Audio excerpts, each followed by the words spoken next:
Okay. So for the child study that we're going to do this term, you're going to have a couple of options, mostly because of what we were just talking about. Sorry, before I started this recording, about how we're going to move through this term where we are studying infants and toddlers, even though many of us are actually working in a preschool setting. So you're going to have different approaches you could potentially take to complete the same types of requirements, and everyone will really end up, you know, doing kind of the same amount of work, but you might just do it in different ways depending on your situation. So the main idea, like the assignment that I'm hoping everyone would be able to do, although I know it's not realistic, so if you can't, there's an alternative, but the general assignment is the child study, which means that you would pick one child who is between the ages of 0 and 36 months, so 0 to 3, and that child could either be someone in your own program if you have access to infants and toddlers through your work, or it could be someone like in your own life, like if you have a child that age, or if you have a cousin or a sibling or a grandchild, or, you know, someone in your family, or also close circle of friends who has a young child, that would also work. It does just kind of need to be someone who's like in your pod, right? Like someone that you see regularly already, and not like you're just calling up some random person you haven't seen in 2 years and being all, let me come hang out with you and your baby all the time, because that's what we do during COVID time, right? I'm being sarcastic. That's not what we're doing. So try to pick someone who you're not, like, you know, exposing unnecessarily, is basically what I'm saying. And so you're going to figure out who that child is. And then as we go through this term, we'll have weekly observations like we have in other classes. And if you don't have an infant or toddler to observe, and we'll talk more about this, you'll be able to watch videos that and kind of do the same sorts of assignments. But ideally, you're going to just be watching the same child week after week and observing different parts of their development, right? Like, so 1 week, the physical development, the next week, cognitive, the next week, social emotional, the next week, physical. Maybe I already said that. You know what I'm saying. And basically develop like this whole big picture of their development, and then kind of put it all together. And at the end of the term, have like one big paper that you are going to both turn in, and also do like a 10-minute presentation to the class. And as we've done in other terms, we'll have some flexibility in terms of how you could present your information, right? Like, it doesn't just have to be that you wrote a paper and you are going to sit there and read it to us, although you can do that. You could also make a video or a PowerPoint or write a poem. I hope Jen writes a poem. You could do like, you know, you could make a puzzle or a piece of art or a quilt, or design a board game, or like the possibilities are endless of how you could frame the information. You're totally welcome to use your creativity, which I know you guys are all really good at, because we had that creativity class a couple terms ago. And I don't know about you, but I'm really missing that. So try to weave it in and bring it back as much as you can. So if you are going to be able to pull off the child study, then this week, in week 2, you would want to kind of figure out who that child is going to be and identify how you're going to be able to observe them throughout the term. Like, if it just happens naturally in your work, that's the easiest, best option. But if you need to like go observe another class down the hall, maybe you could set up a regular time to visit them. Or if it's going to be with like a family member or friend, set up how you're going to see them regularly. There should be some sort of like permission given or like checking in that it's okay for you to observe this child and make them your focus child. Like, if it's a family or friend, obviously, like, tell them that you're doing this. Don't just like set it up so that you happen to see them every week and then be taking notes behind their back on their kid, because that would just be creepy. The ages are 0 to 3, so up to 36 months, basically.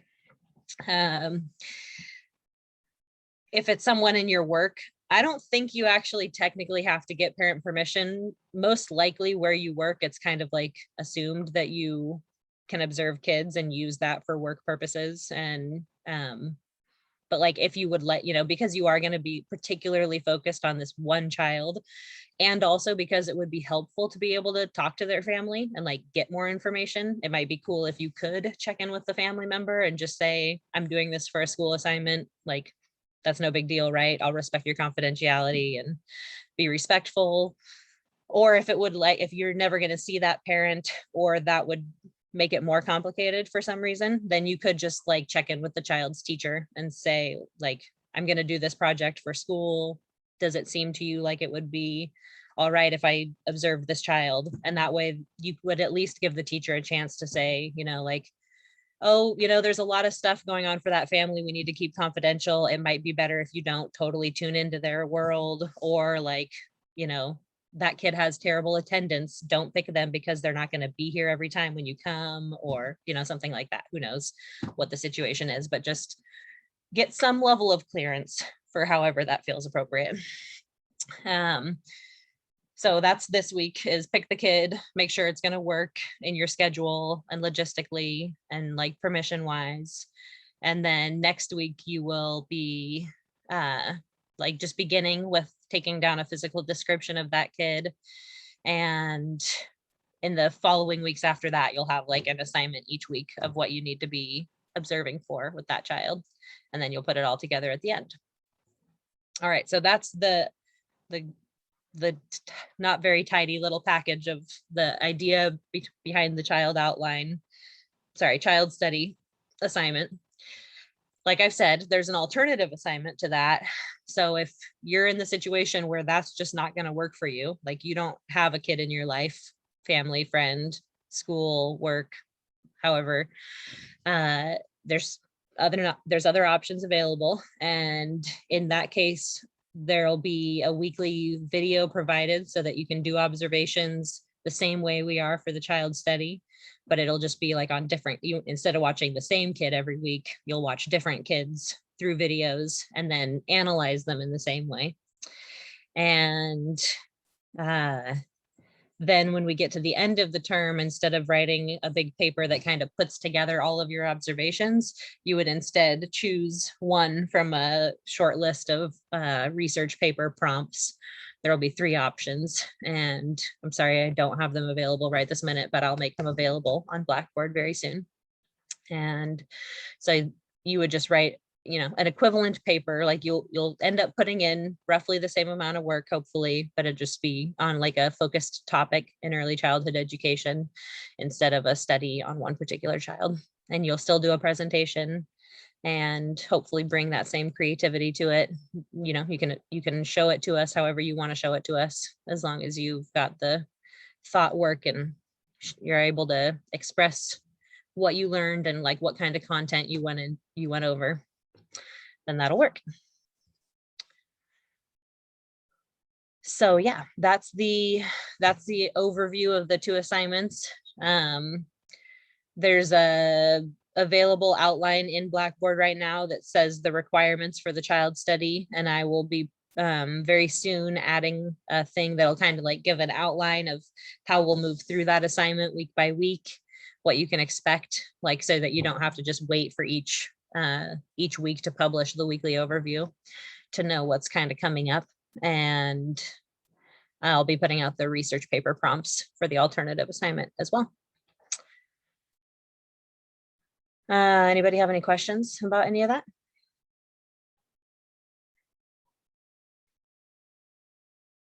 Okay, cool.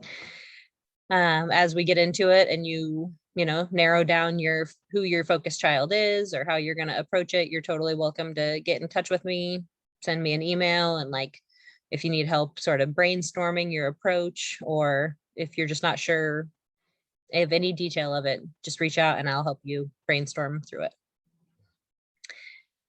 So from here, we're going to move into a little study on on implicit bias and unconscious bias, which is going to be part of our, like we were saying earlier, we were talking about how this class is not only on infant toddler development, it's also through the lens of taking a multicultural perspective. And if you started reading chapter 1 of your textbook already, you would have kind of got a sense of that, talking about underrepresented groups that we work with and how we can ensure that we're approaching education in a really inclusive and equal way. And one way we could approach that conversation is through talking about, you know, individual groups, or that's kind of an oxymoron, isn't it? Like various underrepresented groups and what their perspectives or experiences has been. And there is value in that. And I think our textbook kind of goes down that road a ways and presents some great information. But another way to approach that too, I think, is to look at our own perspectives and where we come from in the world and just how we interact with other groups, you know, not specifically any one group, but just how we approach the rest of the people in humankind and how open-minded we are to that. So I have a few videos for us to watch tonight, and then an activity we can take part in that I hope you will approach with an open heart and mind, and just be willing to, you know, reflect upon your own perspectives and be willing to be vulnerable and just, you know, share what comes up for you, and know that